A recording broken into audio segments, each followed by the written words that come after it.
Las consecuencias de las detenciones en familia. Un defensor de los derechos humanos declaró para el Alto Comisionado de las Naciones Unidas que tener un familiar en la cárcel es muy costoso para las familias y explicó que esto se debe porque deben sufragar el costo de los alimentos, el agua, los productos básicos, los privilegios y la protección del detenido. En algunos casos, familiares tenían incluso que pagar para poder visitarlo o dejarle su comida y otros productos básicos. Además, el transporte a los centros de reclusión y o tribunales podían ser muy complicado, sobre todo cuando la persona estaba retenida lejos de su lugar de residencia. Las consecuencias negativas para la familia eran todavía mayores, cuando la persona privada de libertad era el sostén de sus miembros. El padre de un joven arbitrariamente privado de su libertad por más de 2 años dijo: la situación no solo afecta al detenido, sino también a su familia. Algunos parientes estaban siendo vigilados y sus teléfonos habían sido intervenidos.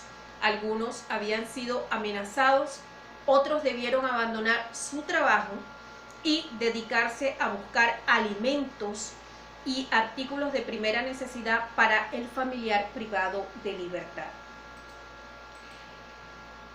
No soy el único, hay muchas más víctimas por toda Venezuela.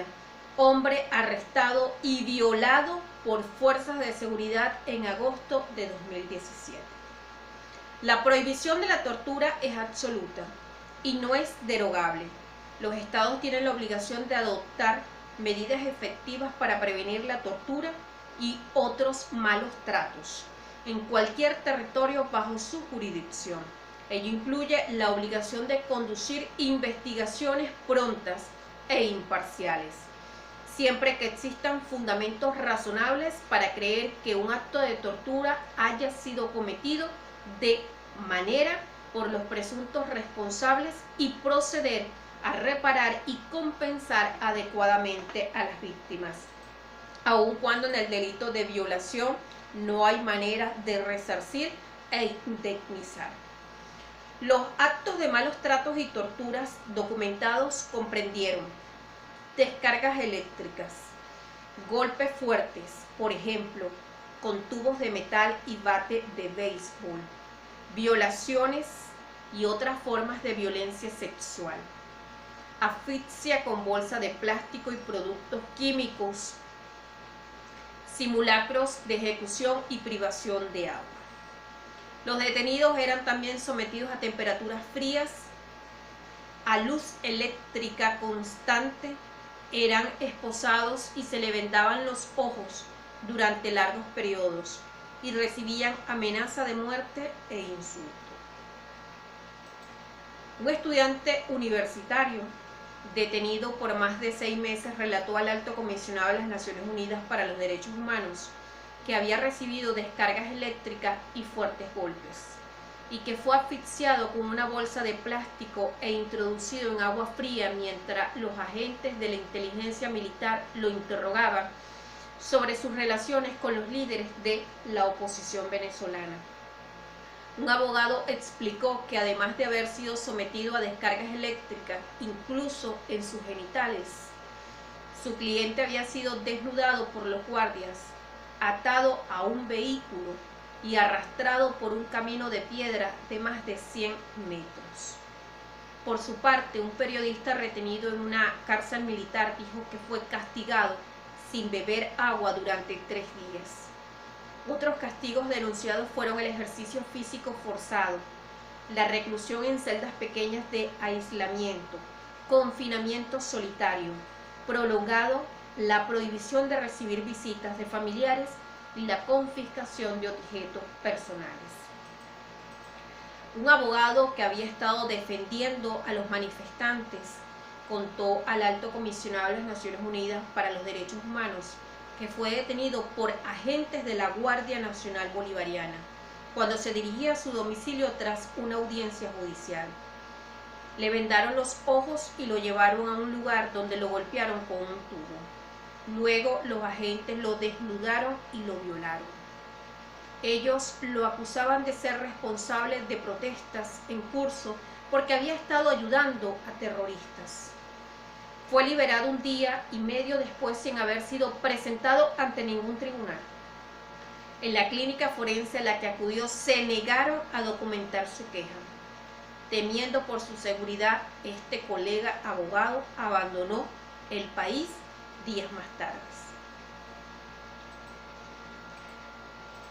Una mujer joven arrestada por miembros del servicio de inteligencia y detenida en un lugar de detención no oficial comentó que en las noches, pese al alto volumen con el que los guardias escuchaban música, ella no podía escuchar a los otros detenidos gritar debido a las torturas que sufrían. Un hombre rogaba: por favor, dispárenme. Ella dijo que escuchar los llantos era algo insoportable. Trato cruel, inhumano o degradante para los familiares de los detenidos. El Alto Comisionado de las Naciones Unidas para los Derechos Humanos documentó algunos casos de familiares, en particular mujeres, que fueron sometidos a un trato cruel, inhumano o degradante por agentes de seguridad o guardias de prisión. Varias mujeres relataron que cada vez que iban a la cárcel a visitar a sus parientes, tenían que desvestirse por completo y agacharse, y que las vigilantes le abrían los labios vaginales con los dedos para verificar que no escondían nada. Si estás menstruando, no te dejan entrar, comentó.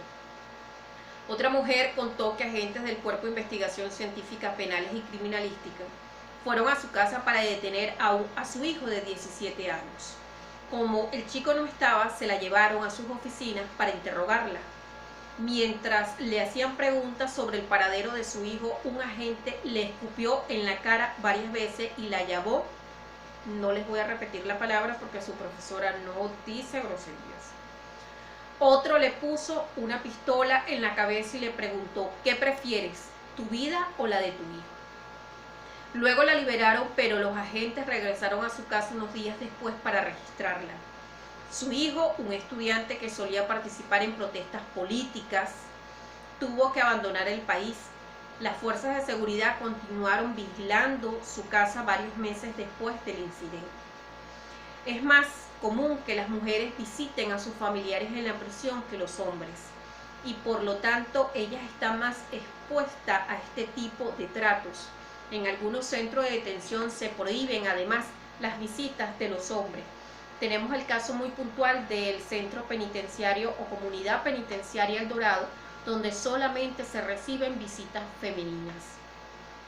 Una mujer contó al Alto Comisionado de las Naciones Unidas para los Derechos Humanos que durante una visita a su hijo, que tenía sarna, tuvo que inyectarle un medicamento para perros, pues era el único tratamiento que podía comprar. Un hombre dijo que la primera vez que pudo visitar a su hijo en la cárcel, este tenía una herida del cuero cabelludo infectada con gusanos y escupía sangre. No tenía acceso a atención médica y su familia tuvo que llevarle medicamentos. Los detenidos también se vieron confrontados con situaciones de violencia que colocaban en peligro su seguridad e incluso su vida. Los motines, generados frecuentemente por condiciones inadecuadas de detención y malos tratos, eran un problema recurrente que en ocasiones resultaba en pérdida de vidas. Uso excesivo de la fuerza y muertes. Las fuerzas de seguridad deberían tomar medidas inmediatas para detener el uso excesivo de la fuerza e impedir otras violaciones de derechos humanos durante todo tipo de operaciones de seguridad, inclusive cooperando plenamente para llevar a los presuntos responsables ante la justicia. El Ministerio Público debería restablecer la unidad criminalística contra la vulneración de los derechos fundamentales a fin de recobrar su capacidad de conducir investigaciones independientes en los casos que presuntamente involucren a las fuerzas de seguridad. El Ministerio Público debería preparar y publicar un informe completo sobre el progreso de las investigaciones. El informe debería establecer en cada caso los obstáculos enfrentado para identificar a los responsables y las medidas tomadas para superarlo.